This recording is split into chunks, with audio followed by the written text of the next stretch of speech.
If you're over 40 and you've ever tried to lose fat using an online calorie calculator and you've failed, I can tell you exactly why. When I got these few things right, I went from this to this, despite being even older in this second photo. And it's not just me. These simple things have helped a bunch of my clients get in much better shape as well. In this video, I'm going to share with you how I changed how much I was eating, what I was eating, and even how I was training, so I got a much better result. The first and biggest mistake that people make is blurring their abs, and I guarantee you're guilty of this, just like my client James here. Now, James at the time was a jiu-jitsu brown belt and married to a dietitian, and yet still couldn't get lean despite the amount of effort he was putting in. That was really frustrating him, starting to get him down, because for all the effort he was making with his diet, he just wasn't getting the result that he was after. Now, this study here shows that over the last 30 years, base metabolic rate has changed in men by 14.7%. That means that if you're using an online calorie calculator, it's overestimating your base metabolic rate by as much as 15% per day. And this is quite weird for men because as we've gotten bigger as a society, metabolic rate should increase as it increases mostly with changes in body mass. And yet we've seen it decrease despite these increases in body mass. So what does that mean for you? Well, it means straight away if you're using an online calorie calculator that you're overestimating by at least 15%. But that one thing alone didn't fix all of James's problem. It still didn't give him the result he was looking for.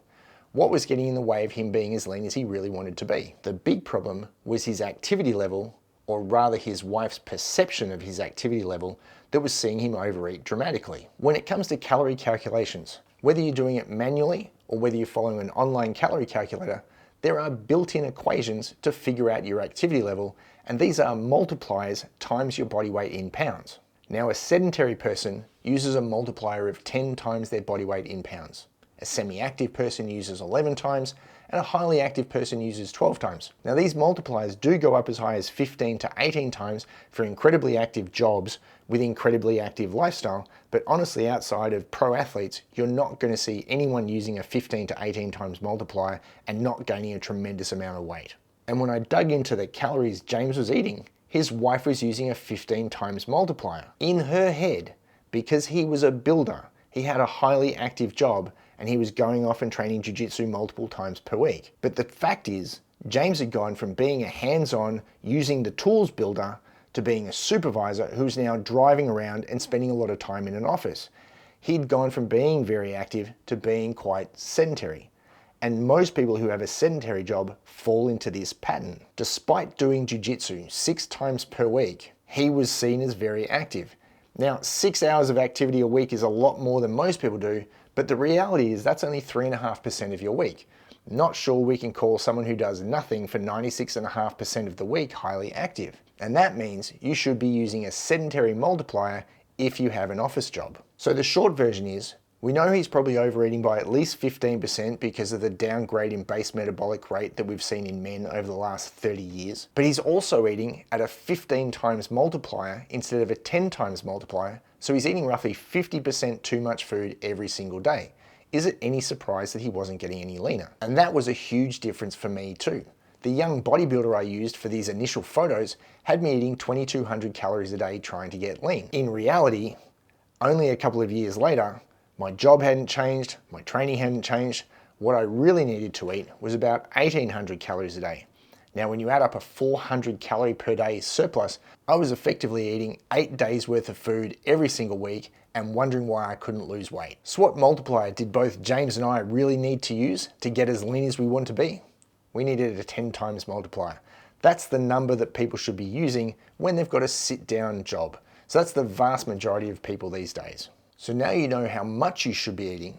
Let's talk about why what you're eating is just as important. What if I could give you a list of foods that saw you drop 5 to 10 pounds, up to 5 kilo of body weight in just a few weeks without changing either the quantity of what you're eating or your training? For me, this one change saw a 3 kilo drop in body weight over 3 weeks while actually eating more food and not changing my training at all. I went from 83 kilo and an average of 1,863 calories per day to 80 kilo and 2,300 calories per day with zero change in my activity level, Wouldn't you like to eat more food, train the same, and still lose weight and body fat? And this secret is in every single brand name diet you can find. It's in vegan diets, it's in paleo diets, it's in keto, carnivore diets, it's in every big name diet you can come up with right there in plain sight, yet is the thing that people miss the most when they look at all these diets. The secret missing ingredient is to stop eating processed foods. Eat only actual foods, as they tend to be quite anti-inflammatory. Vegan diets get rid of all the processed food while getting rid of animal proteins. Keto diets get rid of all the carbohydrates, but that means we're going to get rid of all the processed food as well. And you can see this as you go through all the diets. Return to eating whole foods, single ingredient foods, and get rid of the processed foods. It's the one common factor along with calorie restriction in all these diets that leads to them actually working. You see, inflammation or intolerance to a food is not like a light switch that is either I'm fine with it or I go to hospital. Think of it more like a dimmer switch with a rating from 1 to 10. You can have a 10 that does say you need to go to the hospital, but you can also have a bunch of 1s that you barely even recognize. If you have 1 1 on its own in isolation, maybe you notice a slight difference. But now stack up a couple of 1s because you had some dairy and you had some wheat and you had some eggs that you all happen to be slightly intolerant to, and you'll suddenly start to see an effect. Now, when you add on environmental factors like pollen, grass, pet hair, or even a bad night's sleep that will see you get puffy and bloated as well, maybe you'll put these down to the environmental factors. But we can't get rid of pollen or pet hair or even late nights sometimes due to work, but we can reduce the inflammation from our food sources, and suddenly you'll find you feel a lot better and you get rid of all that inflammation. The most common food allergies are dairy, egg, peanuts, tree nuts, sesame, soy, fish, shellfish, and wheat. But there's even such a thing as a beef allergy, so don't think it's just these really common items that you can be intolerant to. And when I got rid of all of these foods that are at least slightly inflammatory, I dropped 3 kilos in 3 weeks and actually ended up eating more food. Now, I don't know exactly what that 3 kilo was made up of. Sure, there was some water and inflammation, there was probably some poop, but there was some body fat as well, because the end result was I was far leaner despite eating more food and keeping my training the same. So now we know you want to eat low inflammatory foods. How do you know what's good to eat? For starters, ditch the things in packets. What you're after is single ingredient, natural whole foods. Secondly, remove the really common irritants from your diet like dairy, eggs, wheat, and nuts. Now, a pro tip, this will really speed up your grocery shopping because you'll be able to get all of your groceries from the produce and meat section in the supermarket and won't need the entire rest of the supermarket for your shopping unless you need cleaning products or toilet paper. So now you know how much I was eating, what I was eating, what kind of changes did I need to make to my training to really amp this all up. Most people try to train really aggressively while dieting aggressively at the same time. One of a few things will happen. Either you'll get super hungry, super tired, or both, and find yourself in a non-stop food rampage. And that's exactly what the young bodybuilding coach had me do. He was having me train 5 to 6 days a week, 1.5 to 2 hours at a time.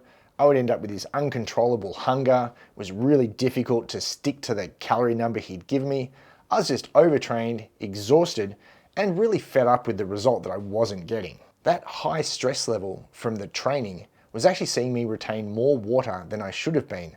Stress leads to increases in cortisol, and one of the side effects of cortisol is water retention.